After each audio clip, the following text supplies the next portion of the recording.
Good morning students. इस video के माध्यम से हम लोग जेरेंडियल इन्फिनेटिव क्या होता है और वह कैसे विशेषता बताने का कार्य करता है, क्या उसके स्वरूप होते हैं, इसके विषय में जानकारी प्राप्त करें। इन्फिनेटिव क्या होता है इसके विषय में इसके पहले वाले वीडियोस के अंतर्गत आपको जानकारी दी जा चुकी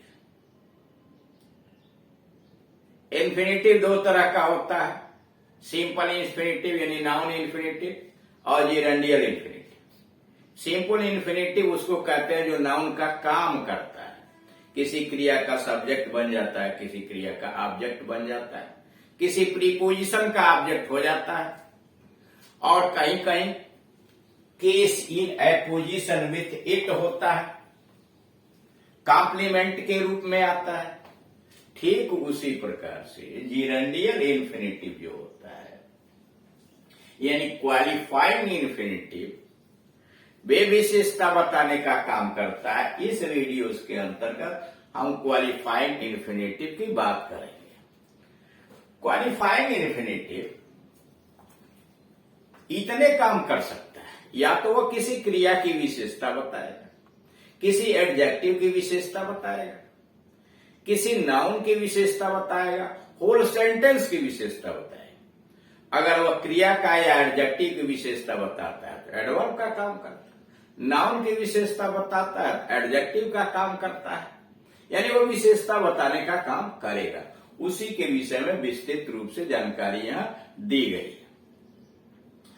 जैसे यूज ऑफ जेरेंडियल इन्फिनेटिव या क्वालिफाइंग इन्फिनेटिव। जेरेंडियल इन्फिनेटिव को क्वालिफाइंग इन्फिनेटिव भी कहते हैं। सामान्यतया यह वाक्य में एडजेक्टिव या एडवर्ब का काम करता है। जब यह एडवर्ब का कार्य करता है तो या तो यह वर्ब को मॉडिफाई करता है, करते हुए उसके उद्देश्य को यानी क्रिया का क्या उद्देश्य है वह प्रकट करता है, या वाक्य में आए हुए किसी एडजेक्टिव विशेषण के भाव में वृद्धि करता है, अर्थात एडजेक्टिव की विशेषता बताता है। कह रहा है कि सामान्यतः जेरेंडियल इन्फिनेटिव वाक्य के अंतर्गत एडजेक्टिव या एडवर्ब का काम करता है। जब यह एडवर्ब का काम करेगा तो या तो यह किसी क्रिया यानी वर्ब को मॉडिफाई करता है और मॉडिफाई करने के साथ साथ वह उसका उद्देश्य बताता है कि वह क्रिया का पर्पस क्या है, उद्देश्य क्या है। और अगर ये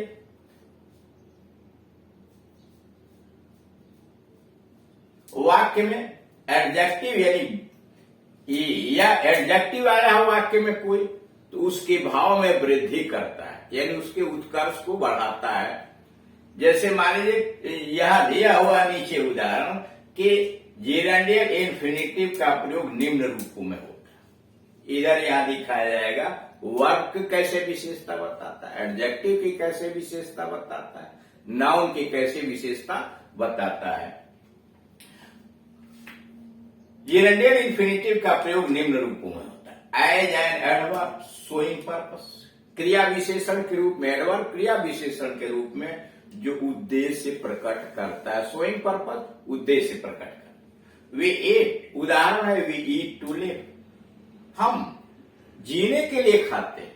अब यहां देखिए वी ईट, हम खाते हैं, तो उद्देश्य क्या है, टू लिव, यानी टू लिव इन्फिनेटिव यहां ईट की विशेषता बता रहा है और यह उद्देश्य प्रकट करने के लिए आया। I have come here to see my sister, मैं यहां आया हूं, उद्देश्य क्या है, टू सी माई सिस्टर। तो यहां टू सी इन्फिनेटिव क्या कर रहा है, यहां कम की विशेषता बता रहा है और उद्देश्य प्रकट कर रहा है। इन वाक्यों में टू लिव और टू सी जेरेंडियल इन्फिनेटिव है। कह इसमें टू सी, टू लिव और टू सी जेरेंडियल इन्फिनेटिव है, इनसे कार्य करने का उद्देश्य प्रकट होता है। दूसरा क्वालिफाइंग एन एडजेक्टिव यानी एडजेक्टिव की विशेषता कैसे बताता है, विशेषण की विशेषता प्रकट करना। दीज एप्पल्स आर गुड, ये सेब अच्छे हैं। गुड क्या है, एडजेक्टिव। टू ईट, खाने के लिए। अब यहां टू ईट क्या कर रहा है, गुड की विशेषता बता रहा है, गुड चूंकि एडजेक्टिव है। The mango is fit to taste, ये आम स्वाद के लिए उपयुक्त है। The mango is fit, fit क्या है, एडजेक्टिव है, और उसकी विशेषता टू टेस्ट यानी इन्फिनिटिव बता रहा है, इसलिए इसको कहेंगे gerundial infinitive. Those students were anxious to learn, वे विद्यार्थी पढ़ने के लिए चिंतातुर थे, उत्सुक थे। तो यहां टू लर्न एनएक्सियस की विशेषता बता रहा है। He is slow to forgive, इसमें टू फॉरगिव स्लो नामक एडजेक्टिव की विशेषता बता रहा है। I am too ill to do any work, मैं कोई काम करने के लिए बहुत अधिक बीमार हूं, सीमा से अधिक बीमार हूं। इसमें टू डू जो है इल की विशेषता बता रहा है। इन वाक्यों में to eat, to taste, to learn, to forgive और टू डू का प्रयोग पूर्व प्रयुक्त adjective good, fit, anxious, slow और इल की विशेषता प्रकट करने के लिए आया हुआ, जो पहले आपको समझाया गया। अतः एडवर्ब का कार्य करने के कारण जीरेंडियल इन्फिनिटिव है। अब आइए तीसरे पर, क्वालिफाइंग ए नाउन यानी नाउन की विशेषता कैसे बताता है। नाउन की विशेषता प्रकट करना। आई हैव नो टाइम, मेरे पास समय नहीं है। टाइम क्या है, नाउन है, टाइम नाउन है। टू प्ले, खेलने के लिए, यानी टू प्ले इन्फिनिटिव यहां टाइम नामक नाउन की विशेषता प्रकट कर रहा है। Shekhar is a man to be admired, Shekhar प्रशंसनीय व्यक्ति है, प्रशंसा के लायक। टू बी एडमायर्ड प्रशंसा के लायक। अब टू बी एडमायर्ड मैन की विशेषता बता रहा है। Here is a house to let, यहां किराए के लिए खाली घर है। Here is a house to let, यहां टू लेट हाउस की विशेषता बता रहा है। The order to advance was given, आगे बढ़ने के लिए आदेश दिया गया, यहां टू एडवांस ऑर्डर की विशेषता बता रहा है। There was not a moment to be last, एक भी क्षण नहीं था, किस लिए, टू बी लास्ट, या टू बी लास्ट मोमेंट की विशेषता बता रहा है। इन वाक्यों में to play, to be admired, to let, to advance और टू बी लास्ट का प्रयोग जो किया गया है, उससे प्रयुक्त नाउन्स टाइम का, मैन का, हाउस का, ऑर्डर का और मोमेंट की विशेषता प्रकट करने के लिए हुआ। अतः एडजेक्टिव का कार्य करने के कारण इन सभी को जीरेंडियल इन्फिनिटिव का नाम देंगे, यानी ये सभी जीरेंडियल इन्फिनिटिव का कार्य कर रहे हैं और ना पड़ जाएगा जीरेंडियल इन्फिनिटिव।